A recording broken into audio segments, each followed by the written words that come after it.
Hi everyone. So I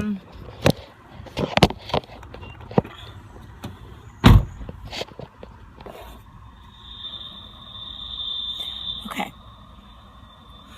So I wanted to keep talking about what I started talking about yesterday, which was my weight loss issues that I've had all my life, and what I've kind of done in the past and what I'm doing now. I was many years ago doing, let me see, I'm trying to think of what I've done. I started off many years ago in high school doing LA weight loss. Now, while I was in high school, I was also doing cheerleading, swimming. I was a swim instructor. I was a swim instructor with kids. So I was in high school and I was doing so many different things at the same time. And LA weight loss was working. I was getting portion control, and my mom was helping me cook, and it was pretty easy. So all of a sudden, I then lost 50 pounds, if I'm remembering correctly, within just a couple of months. And it was exciting. It was like overhaul, and it was like you're starting to feel like you can do this, you can do this. But of course, there was portion control, eating correctly, eating good things, and doing all of this activity. So it was kind of a no-brainer that when you have somebody that you need to be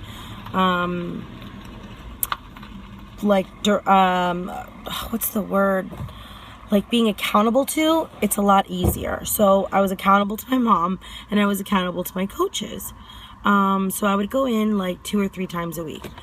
At the time, this was very similar to Weight Watchers. You have to be accountable for your portions, your points to someone, go in for meetings and everything. And it was near my house, so it wasn't a problem doing it. But then when I graduated high school, I went to college in Florida, and then all of a sudden I'm away from my parents, not going to any more LA weight loss centers, and of course the whole entire freshman 15. You're now eating junk all the time, you're eating from the cafeteria, and even though there was a lot of food and a lot of food options, it just wasn't controlled. Then, of course, the drinking and everything just spiraled out of control. I want to say that I probably put on those 50 pounds that I had lost in 8 months back within maybe a year and a half.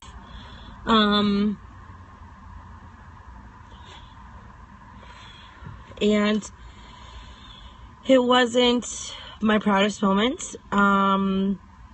But I had nobody to be accountable to anymore. So then I graduated college feeling crappy.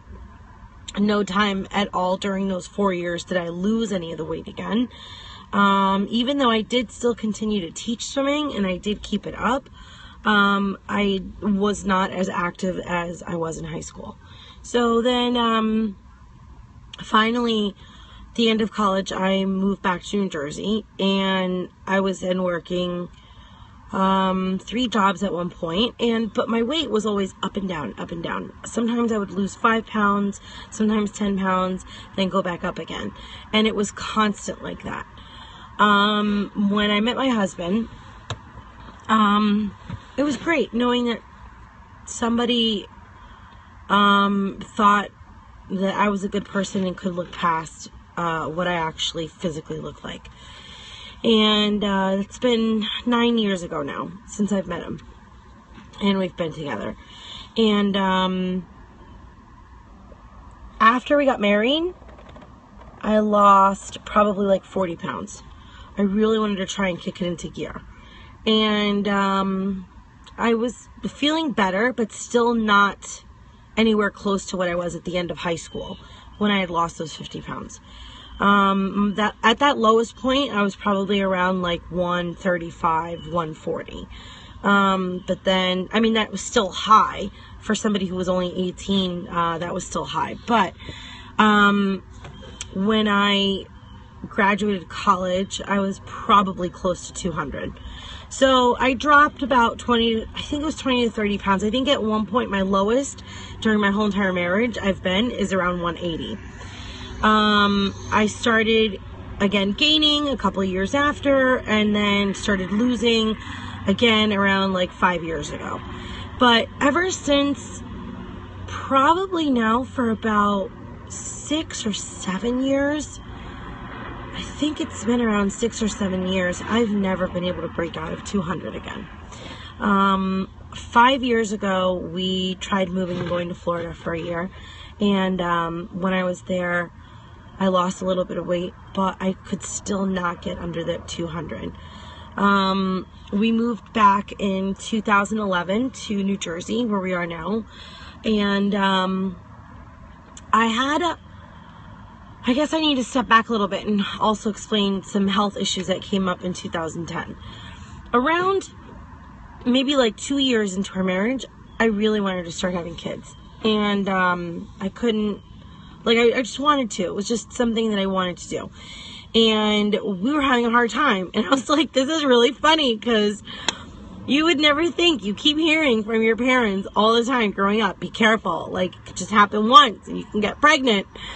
And I'm like, here we are 2 years in and not getting pregnant. And like not even caring. Like everything was thrown to the wind. No protection ever, and just not getting pregnant. So then all of a sudden I started noticing patterns in, I wouldn't get my period. And I wouldn't get my period for like maybe a month. And then all of a sudden it would come again. And then I wouldn't get my period for 3 months. Finally, I think it was January of 2010, I freaked out and I said, oh my God, what happened? I think actually it might have been 2009, 2010. I hadn't had my period for 6 months. So I finally started going to doctors. And when I went to the doctors, they started telling me we had to do a whole bunch of tests and go into tons of different tests.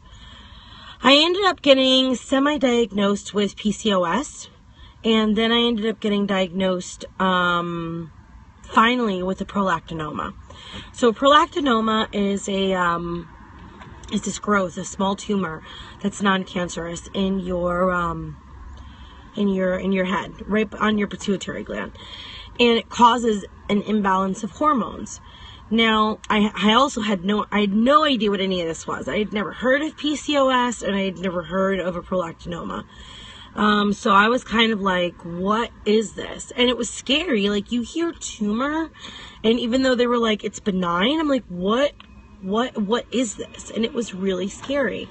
And I couldn't help, of course, they kept telling me, part of the reason why you're going through this is your weight. And your weight could be contributing to this, and you're also on the road to becoming pre-diabetic.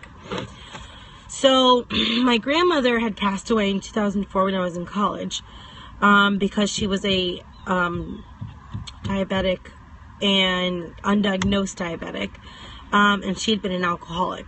So the alcoholism led to potentially her diabetes. So it kind of changed my life when I'm hearing all these new things that I was being diagnosed with. So I finally was like, I gotta start doing something, and this is why we're not getting pregnant. More than likely, it was my issues. So I ended up going on bromocriptine at that time, which was to work on the prolactinoma.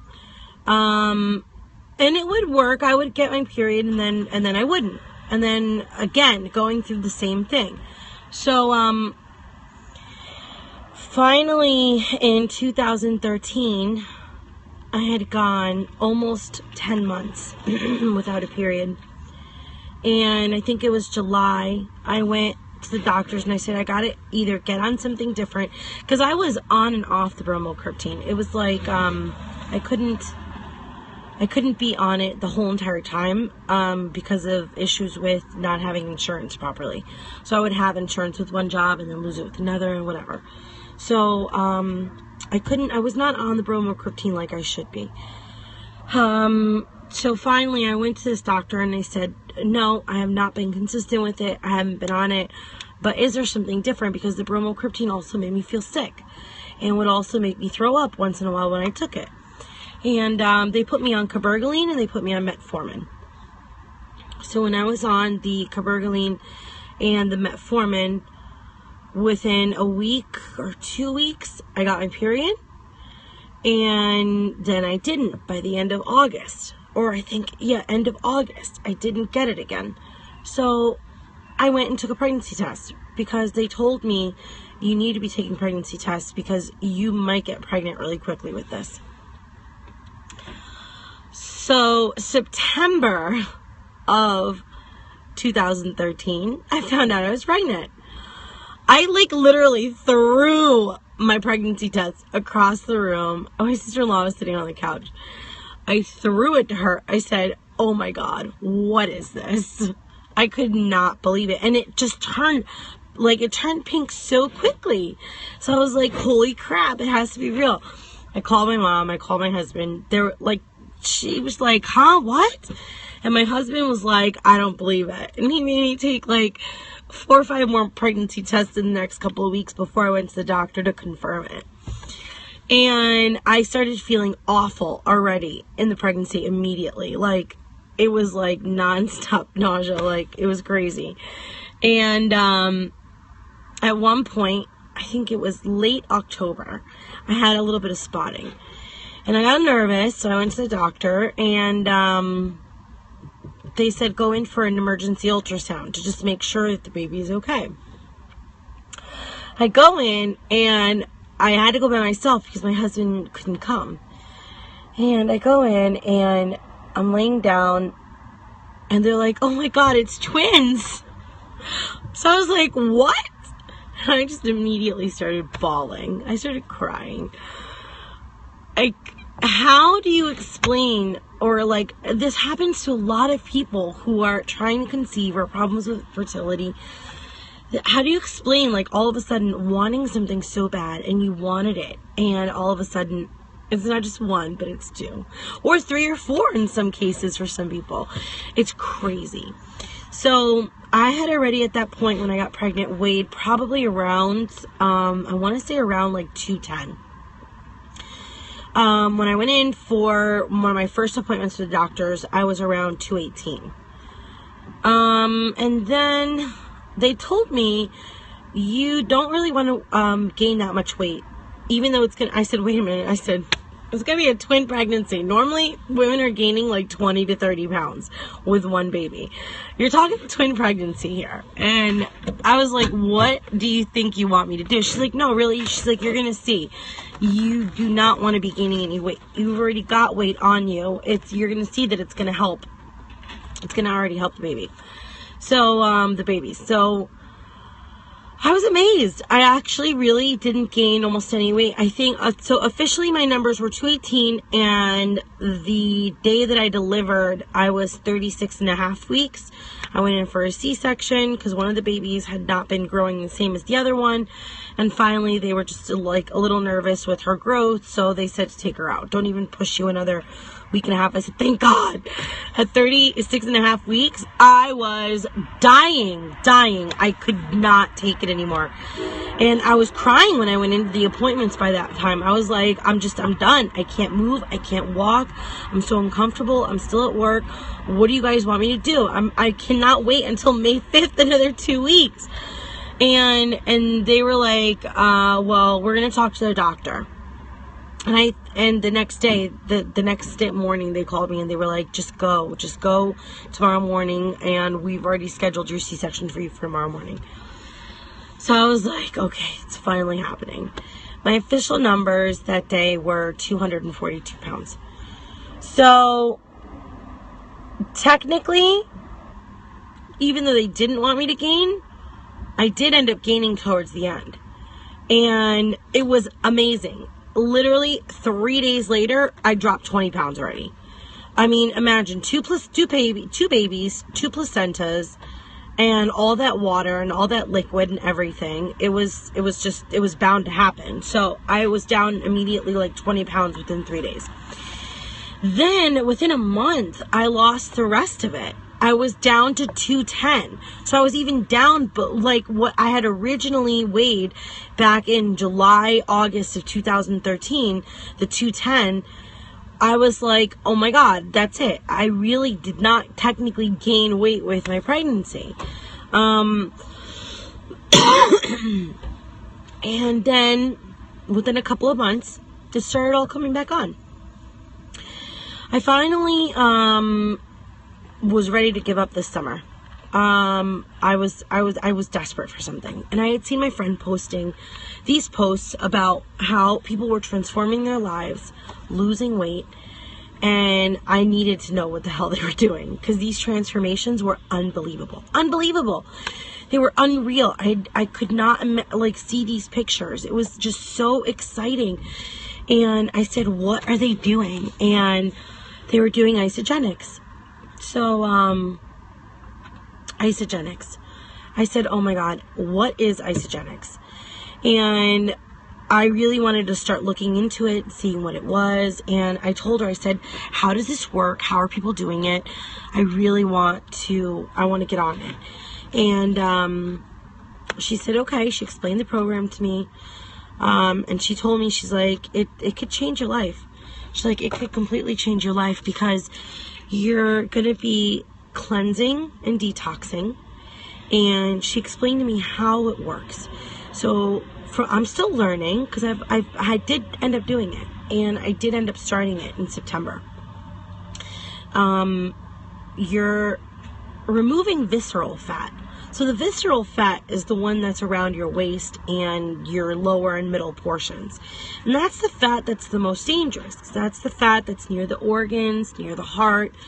That's the fat that's really bad.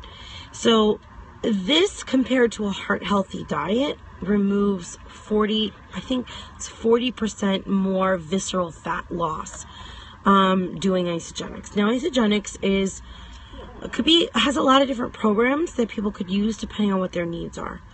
So for me, my immediate goal was weight loss. So I always told her, I said, I want to know everything about what to do weight loss. I said, of course I want more energy. So I want more energy and I want that weight loss, but I don't really care about the skincare products right now. I don't really care that much about the vitamins right now. Tell me what the weight loss program is. So she explained to me the 30-day weight loss program, and there's a couple of components to it. It's shake-based and cleanse-based, and so far, it's great. Definitely feeling more energy. The first 30 days, I lost 15 pounds and 67.5 inches from across my body. So when we're starting out the program, you're measuring your inches. And those numbers are scary. Those numbers are definitely scary, but you can't just measure your progress in weight, because the protein shakes, the shakes are converting fat also to muscle and creating muscle in your body, and muscle weighs more than fat. So you can't just look at the scale every single day and look at your numbers, because they're going to fluctuate. But technically, official weight loss at the end of the first 30 days was 15 pounds and 67.5 inches. Now, there's no typical results for anybody. All I know is that everybody has been losing weight. Some people are slower than others, because everyone's bodies are different. But me, my first week, I lost 8 pounds. And then over the course of the next 3 weeks, I lost that additional 8. I don't know. I can't even do math right now in my head. Like, can you believe that I can't even do math? What is 15 and 8? I don't know, whatever. Anyways, I'm just lost. It's warm in my car right now because the sun's shining down and it's nice and hot out. So I then started my next 30-day program couple of days later, because I had to wait for it to come in the mail. And I took my new measurements and took my weight, and it was still the same. So now, this past Saturday, I looked at my numbers again. I went on the scale again, and I was 1 pound away from 20 pounds. So today is my cleanse days. And today we're not technically eating food. There are some chocolates that help with mood. It's green tea infused milk chocolates that improves mood, metabolism, and energy. So we're having between 4 and 6 of these a day. And then and then of course your water. You gotta like have your water intake because it's super important to have at least your gallon of water a day. I just gotta watch my time here because I have to go back to work. I don't even know what time it is. I'm gonna try putting my key in and seeing what time it is. Turn on the car. Okay, good. I see. All right. So, this helps with my thinking process. I know I'm detoxing and I still smoke. I'm actually hoping that this detoxing will eventually help me quit smoking. I know for a lot of people it has. But so far for me, especially on days like today where we're cleansing, it's hard. Not supposed to be, and then so there's the chocolates and there are these little wafers that look like Tums. And the Tums are the Tum-like chocolates. You're like chewing on them. So then you're also having your cleanse liquid. And the cleanse liquid, you're going to have 4 times in a day, 4 ounces of the liquid plus 4 ounces of water. So it's pretty easy to remember. It's all 4. And then, so those Tums, those Tum-like wafer, they're called snacks. Isagenix snacks, Isa snacks. You're going to have about 6 of them a day, 6 or 7 a day, depending on how you space them out. And those help with the hunger control. It's got stuff in there that helps with the hunger control. So it's like for 2 days, this is what we're doing. We're cleansing. At the end of the 2 days, the amount of weight that you could potentially lose is incredible sometimes. I think I've been able to do 4 or 5 pounds just from my cleanse days. And within your 30-month program, you do 2 cleanse days back to back. So 2 cleanse days your first week, 2 cleanse days your second week, and then that's it. For the rest of the month, it's your shake days. So that's pretty much it. I'm going to be doing more YouTube videos in the future on the specifics of the program. And if anybody has any questions or would like to learn more, please feel free to follow me and check out any future posts, any future scopes. This is new to me. So thank you very much, everyone. Bye.